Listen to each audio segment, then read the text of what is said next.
నమస్తే, welcome to journalist TV news. రాష్ట్ర ప్రభుత్వం ప్రతిష్టాత్మకంగా ప్రవేశపెట్టిన సంక్షేమ పథకాల అమలు కొరకు ప్రత్యేకంగా ప్రజాపాలన గ్రామ సభలు నిర్వహిస్తూ లబ్ధిదారులను ఎంపిక చేస్తున్నట్లు కమిషనర్ సుజాత తెలిపారు. దానిలో భాగంగా ఈరోజు పాల్వంచ మండలంలోని 12 గ్రామ పంచాయతీలు మున్సిపాలిటీ పరిధిలోని అవార్డులలో ప్రజాపాలన గ్రామ సభలు ప్రారంభించారు.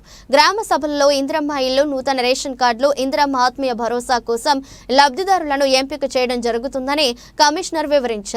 ఎంపికైన లబ్ధిదారుల జాబితా గ్రామ సభలలో ప్రకటన చేస్తారని తెలిపారు. అర్హత ఉన్న లబ్ధిదారుల పేర్లు రాకపోతే మరలా దరఖాస్తు చేసుకోవచ్చునని అధికారులు సూచించారు. ఈ గ్రామ సభలు ఈ నెల 24 వరకు జరగనున్నాయని, ఎటువంటి అపోహలు పెట్టుకోవద్దని, ఇది నిరంతరం జరిగే ప్రక్రియ. లబ్ధిదారుల పేర్లు రాకపోతే మరలా దరఖాస్తు చేసుకునే అవకాశం తెలంగాణ రాష్ట్ర ప్రభుత్వం కల్పిస్తుందని మున్సిపల్ కమిషనర్ తెలిపారు. చేస్తే వాళ్ళకి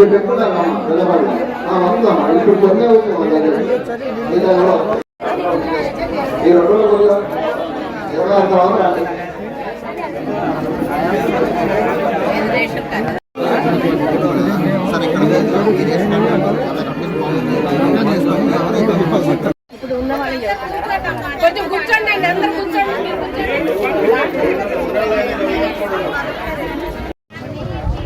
హస్బెండ్ పేరు ఎస్కే జలీల్, మొహమ్మద్ యాసిన్,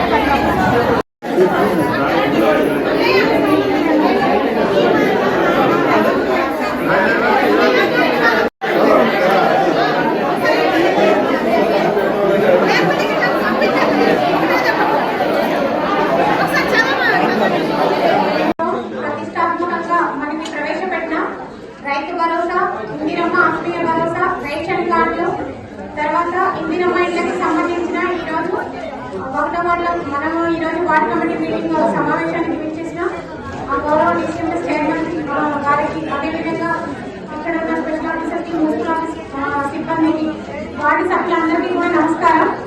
మీరు దయచేసి ఇక్కడ ఎలిజిబుల్ లిస్ట్ అనేది చదువుతారు. ఫస్ట్ మీరు అప్లికేషన్ ఇచ్చిన వాళ్ళందరూ కూడా మీరు లిస్ట్ లో ఉందో లేదో ఒకసారి వినండి. ఫస్ట్ విన్న తర్వాత మీ లిస్ట్ లో మీ పేరు రాకుండా ఉంటే మీరు అప్లికేషన్ ఇవ్వండి. సాయంత్రం వరకైనా తీసుకుంటాం. మీరు మళ్ళీ ఇప్పుడు ఇక్కడ మీ పేరు ఉండి మీరు అక్కడ దరఖాస్తు ఇచ్చి మేము ఆన్లైన్ చేసామనుకో మళ్ళీ ఇక్కడ మీకు వచ్చిన పేరు పోతుంది. అందుకోసం దయచేసి మీరు ఏదైనా 4 పథకాలు 3 పథకాలకు సంబంధించి మీరు ఏది దరఖాస్తు పెట్టుకున్నారో దానికి ఎలిజిబుల్ అయ్యారా లేదా అనేది ఫస్ట్ వినండి. దానికి సంబంధించి ఫస్ట్ మీకు ఏదైతే రైతు భరోసాకి సంబంధించి సర్వే నెంబర్ల పేర్లు లిస్టు చదివారో వాళ్ళది ఇన్ఎలిజిబుల్ లిస్ట్, అంటే వాళ్ళకి సంబంధించిన ప్లేస్లు అనేవి వాళ్ళ రియల్ ఎస్టేట్ కానీ లేదంటే అదే ప్లేస్ లో ఇల్లు కట్టుకొని ఉండొచ్చు. అందుకోసం వాళ్ళని అనర్హుల జాబితాను చదివాము. ఇప్పుడు దాంట్లో ఎవరికైనా డౌట్ ఉంది, ఆ సర్వే నెంబర్ కి సంబంధించి ఎలాంటి లేదు, మాకు రైతు భరోసా కావాలి అనుకున్న వాళ్ళు మళ్ళీ దరఖాస్తు ఇవ్వచ్చు. మళ్ళీ రీవెరిఫికేషన్ చేసి వాళ్ళని కన్సిడర్ అయ్యేలాగా చూస్తాము అర్హులైనట్లయితే. అదేవిధంగా ఇందిరమ్మ ఇండ్లకి సంబంధించి 2 రకాల జాబితా చదవడం జరిగింది. ఒకటి వచ్చేసి ఓపెన్ స్పేస్, అంటే ఇల్లు కట్టుకోవడానికి స్థలం ఉండి అర్హులైన వారి జాబితా చదవడం జరిగింది. ఇప్పుడు ఆ లిస్ట్ లో పేరు ఉన్నట్టయితే మీకు 26వ తారీఖు రోజు ప్రొసీడింగ్ ఇవ్వడం జరుగుతుంది. తర్వాత మీరు ఏదైతే ప్లేస్ చూపించారో దానికి సంబంధించి ఇల్లు కట్టుకోవడం స్టార్ట్ చేసుకోవచ్చు. అదేవిధంగా ఎవరైతే స్థలం లేకుండా అర్హులైన వాళ్ళు ఉన్నారో వాళ్ళ జాబితా కూడా ఇప్పుడు చదవడం జరిగింది. ఆ జాబితాలో ఉన్న వాళ్ళు ఏంటంటే నెక్స్ట్ దాంట్లో గవర్నమెంటే ప్లేస్ చూపించి వాళ్ళ ఇల్లు కట్టించే విధంగా చర్యలు తీసుకుంటున్నారు. కాబట్టి మొదటి విత్తగా స్థలం ఉండి ఇల్లుకి అర్హులైన వాళ్ళ లిస్టు మొదటిగా ప్రిఫరెన్స్ ఇవ్వడం జరుగుతుంది. అదేవిధంగా రేషన్ కార్డులకి సంబంధించి ఎవరైతే కొత్త రేషన్ కార్డులు దరఖాస్తు చేసుకున్నారో ప్రజాపాలనలో భాగంగా ఆ రేషన్ కార్డులకి సంబంధించి ఎలిజిబిలిటీ లిస్టు చదవడం జరిగింది.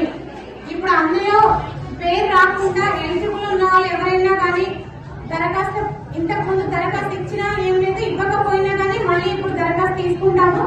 వాళ్ళని కూడా గవర్నమెంట్ వెరిఫికేషన్ చేసి గవర్నమెంట్ కి పంపించడం జరుగుతుంది. అదేవిధంగా ఇంతకు ముందు పాత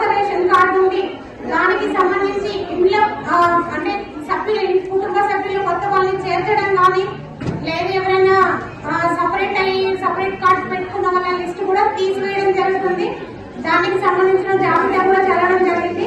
అలా కాకుండా ఇంకా ఎవరిదైనా ఇంక్లూడ్ చేయాలన్నా కానీ దరఖాస్తు ఇవ్వచ్చు, తీసుకుంటాము.